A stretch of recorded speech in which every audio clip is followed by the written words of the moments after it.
Swadika, good morning and welcome to Newsline. Thanks to our viewers joining us and watching us through NBT, NBT World, and also our listeners listening on Radio FM 88. I'm Chalapansa Narula and here are the news today.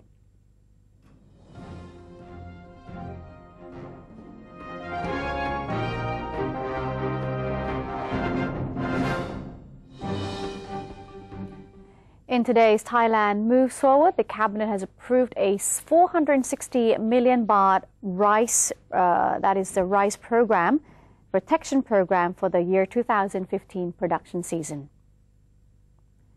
Finance Minister Sommai Pasi announced the program's approval after the cabinet meeting. He said he expected participating farmers would increase to 1.5 million from last year's 800,000. Furthermore, the Finance Ministry is planning to issue 10 and 20-year bond notes totaling 300 billion baht. Funds received from the issuance would be used to repay the debt obligations of the State Railway of Thailand, the Rice Pledging Program, and also the Social Security Fund. The Cabinet has approved a budget of 100 million baht to be used in the rehabilitation program for victims of the devastating earthquake in Nepal.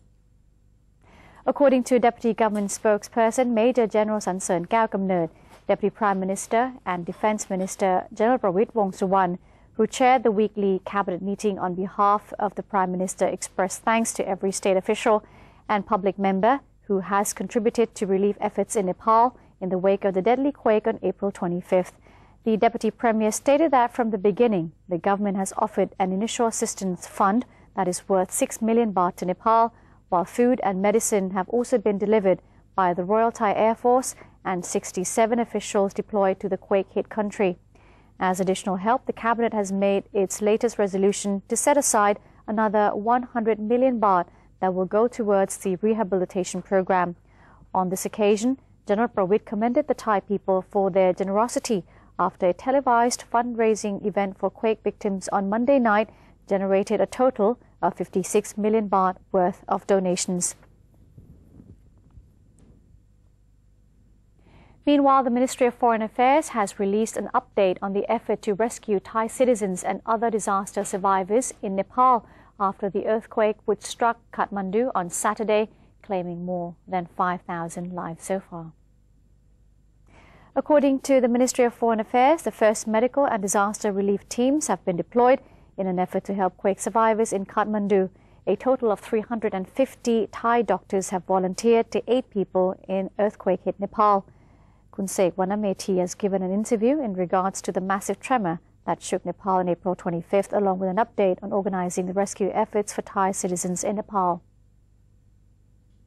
As a result of yesterday's meeting held at the Foreign Ministry, in which all the government agencies concerned were expressed their preparedness to assist with the relief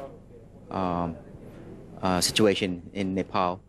This morning, the C-130 left Bangkok to Nepal, together with a team, emergency medical team of the Thai Army, together with the supplies, medical supplies, communication supplies, tents, rice, basic needs which are needed for the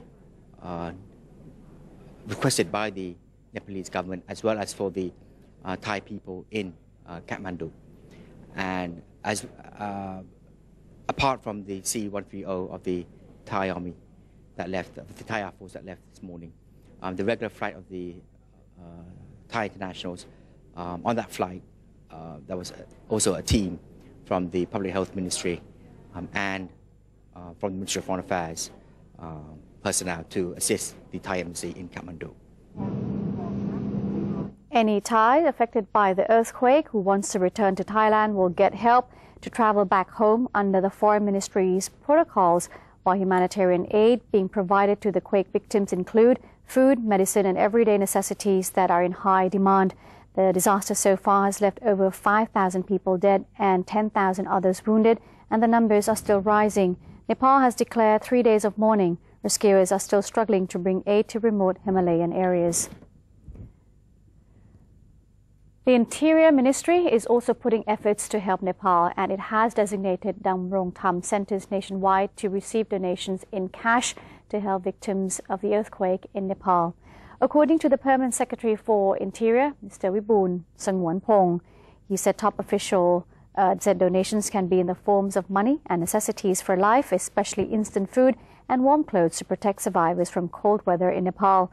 Damrong Tham Center is a mechanism of the Interior Ministry to ensure smooth and swift procession in compiling donations to earthquake victims in response to the government's policy and the Prime Minister's order. He has also ordered the Officers of Disaster Prevention and Mitigation in all provinces to deploy their staff at the Damrong Tham centers and promote the charity campaign through all channels in order to ensure Thais know where they can donate and ask for the progress of the situation in Nepal. Results of the donation at all Damrong Tham centers must be reported to the Interior Ministry on a daily basis until the government's order to stop the help mobilization. The Interior Ministry invites people in Thailand to show sympathy to the Nepalese by donating money and necessary items at nearby Damrong Tham centers. More information is provided at hotline number 1567. Once again, it's 1567 around the clock. And a Nepali-French search and rescue team pulled a man from a collapsed apartment block in the Nepalese capital of Kathmandu on Tuesday after he had spent around 80 hours in a room with 3 dead bodies. Rishi Kanal appeared to have had no access to food or water during his ordeal, which began at midday on Saturday when a 7.9 magnitude earthquake hit Nepal, killing thousands. Doctors at the hospital where the 28-year-old was taken said his condition was critical. His condition is very critical, said the doctor, and it seems that both of his legs are broken and his pulses are also reversed. So he's been under the buildings for more than 2.5 days.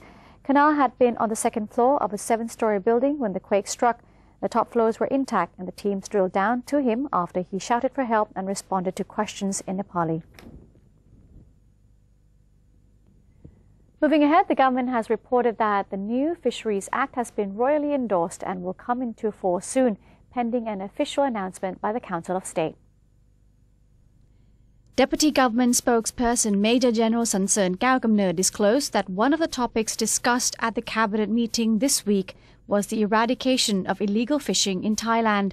The meeting was informed by Deputy Prime Minister and Defence Minister General Prawit Wongsuwan that the Fisheries Act 2015, which had earlier passed the consideration of the National Legislative Assembly, has received endorsement from His Majesty the King and announced in the Royal Gazette. Major General Sansern said the Council of State has therefore been assigned to draft an official directive authorizing the Royal Thai Navy to integrate efforts with other relevant agencies, including the Royal Thai Police, Ministry of Labour, Ministry of Interior, and Ministry of Agriculture and Cooperatives in order to combat illegal fishing more effectively. The Ministry of Agriculture has also been tasked with drafting organic laws which will become effective within 60 days after the Fisheries Act was published in the Royal Gazette. As a way to fix loopholes still left open by the new Fisheries Act, the Deputy Government spokesperson said a royal decree will be devised separately to fulfill all requirements of the European Union's illegal, unreported and unregulated fishing regulation. The National Reform Council Committee on Agriculture, Industry, Commerce, Tourism and Services has published a report on methods to expand market opportunities and increase trade value for Thai operators. The committee reported that Thailand has historically relied on foreign investments and imported raw materials to drive its manufacturing sector. Most of the export profits therefore belong to foreign operators. Meanwhile, the agriculture and tourism sectors not only produce low-value products, but are also subjected to instability due to climate change and political unrest. These factors have resulted in stagnant national development. The committee has proposed that small and medium-sized enterprises across all sectors be strengthened in terms of innovation and diversity. The reform panel added that businesses should be encouraged to expand into new markets through a national strategic plan. Most NRC members agreed to draft policies that would mobilize business operators in agriculture, industry and service sectors to improve human resources, management and investments. Furthermore, the committee claimed that indigenous practices should be incorporated into appropriate services and products in order to enhance customer value added. And the Constitution Drafting Committee, or CDC, has affirmed that the National Reform Council, or NRC, will vote to approve of the draft charter on August 6. However, the current military regime may need to extend its tenure in the event of a public referendum. CDC Chairperson Professor Bawansak Uwano revealed that the committee will submit the revised draft charter to the NRC by July 23rd. The reform body is scheduled to vote on August 6 whether it approves of the new constitution. If the new constitution is approved, then it will be submitted for royal approval by September 4th. An election would be held between February and March the following year. If the new constitution is rejected, the whole drafting process must be restarted, extending the tenure of the current administration and the National Council for Peace and Order. In order to hold a public referendum, the Cabinet and the NCPO must give the National Legislative Assembly permission to amend the current interim constitution to include a public referendum on the draft charter. And this move would result in the election being postponed until May the following year, thereby also extending the regime's tenure. The Ministry of Commerce has revised the export target to 1.2% this year, weighed down by the prices of farm and industrial goods. According to the Permanent Secretary to the Ministry of Industry, Kun Chutima Bunyaprapat-Sawn, the decline in Thai exports during the first quarter accounted for a minus 4.69% on-year drop. The stronger Thai baht is also said to have contributed to the rising prices of farm and industrial goods. Several types of products, particularly rubber, cooking oil, rice, frozen shrimps and plastic beads, have seen lower export demands from other countries. The trade deficit still stands at $1.4 billion. The Ministry of Commerce has decided to revise the export growth to 1.2% this year, or around $203 billion worth of Thai exports. However, the Permanent Secretary said the figure is also subject to other factors, such as the global economy and regional economy. The Ministry of Social Development and Human Security implemented governmental policies to improve the quality of life of the disabled people. To find more about this, let's now join Kun Sotchun Lim Greng Krai.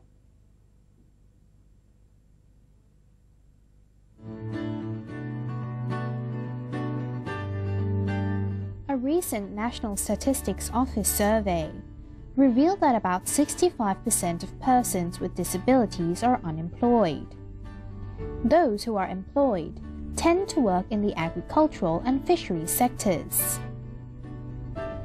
To address the issue of high unemployment among persons with disabilities, the ministry has developed measures to enhance their job opportunities. There are also major infrastructure issues that restrict people with disabilities from participating in society, prompting an effort to renovate public facilities to improve accessibility. Director General of the Department of the Empowerment of Persons with Disabilities, Napha Sethakon, explained what the ministry has done to help improve and offer better services for disabled people.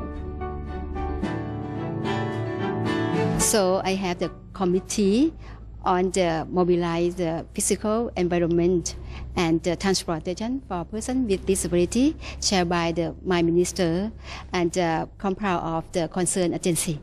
Example, the Ministry of Transportation, Ministry of Interior, Bangkok Metropolitan Administration. This ministry they provide the 3,183 low-floor buses for the person with disability. So what I can do go on. So my committee concerned that I will renovate footpath, road, or the road and bridge for the to be suitable for the low-floor buses. Disabilities can be either physical or mental, and disabilities may be far more common in our communities than most people might realize. Ensuring that people with a disability have the highest quality of life possible is very important, not only to treat them as equals, but preserve their dignity and social well-being.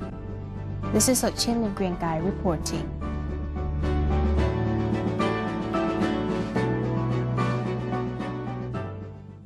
Thanks to Kun Sotchin for the story. And that's it for today's edition of Thailand Moves Forward. Before we take a short break, here's a look at the exchange rates and also some of the commodity figures.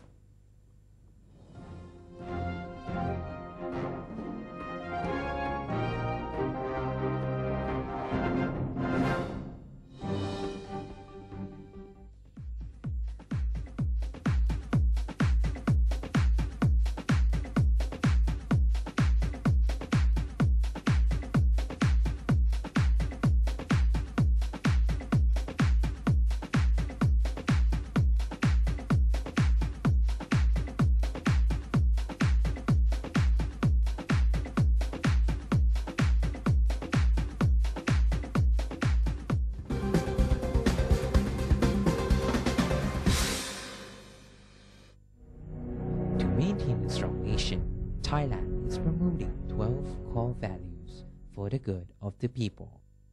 The second core value, being honest, sacrificing, showing restraint and determinations in doing good for the majority.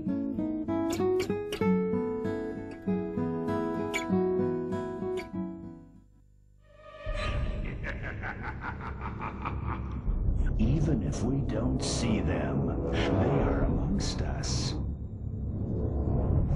And they're hungry.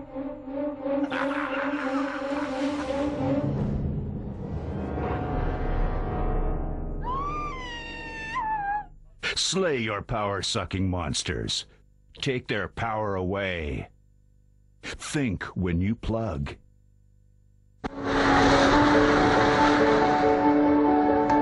Nepal has recently been hit by a massive 7.8 magnitude earthquake. The disaster has caused great damage to the country. Thousands of people lost their lives. Thousands of people lost their family. Thousands of people lost their homes. Millions of people are still in dire need of support. You can lend a helping hand by donating to these accounts.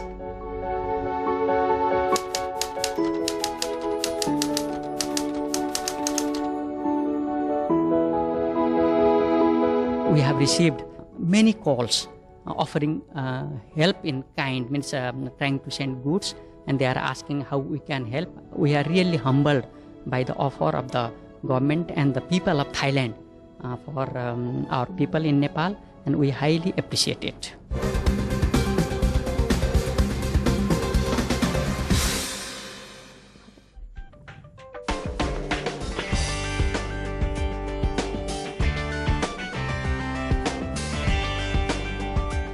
Welcome back. You're watching Newsline. There are approximately 30,000 refugee children from Myanmar living in camps along the border in Thailand. But within the past few years, political changes in Myanmar have raised hopes that they may soon be able to return. NBT World's Joel Gershon went to a recent press conference where this issue was discussed, and he brings us the story. There are around 30,000 children living in 9 temporary refugee camps along the Thailand-Myanmar border who come from different peoples who had previously clashed with Myanmar's former governments, such as the Karen tribespeople. Now, many are hopeful that they may soon be able to return to Myanmar due to the recent political changes in the country. But the education system in the refugee camps is not recognized outside the camps, so international NGOs such as Save the Children have been bringing attention to this issue so that these children can gain access to education and employment upon their return. A recent press conference was held by Save the Children, along with a few other concerned organizations, to help call attention to this issue. We are advocating for the recognition of refugee education. But what does this really mean, recognition of refugee education? Their certificates will not allow them to apply to college or go to university in either Thailand or Myanmar. And if they leave the refugee schools early in primary, junior high, or high school, their transcripts will not guarantee they can continue their basic education and enroll in school in Myanmar. In partnership with refugee leaders, We have developed and implemented strategies to help ensure that if refugees do someday return to Myanmar, refugee children will be accepted into schools and refugee teachers will have opportunities to teach on the other side of the border. If refugee education is not recognized, that can create a problem. That creates a problem for students in terms of being able to be accepted into schools. It creates problems in terms of students being able to access livelihoods. It creates problems in terms of students being able to access tertiary education.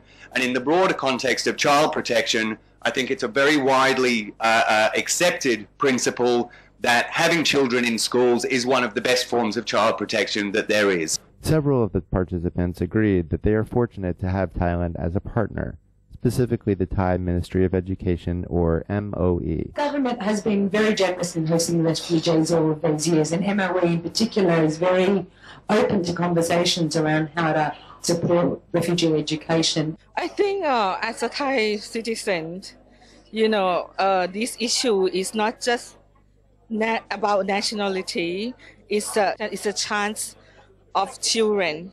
I think a lot of refugee and migrant students in Thailand, they took some program. So they learn Thai, and then the Thai school also accept them to school. So we very, very delighted to hear about the supportive of the Thai government. Hopefully, in the future, when the refugees return to their country, they will indeed have their education recognized.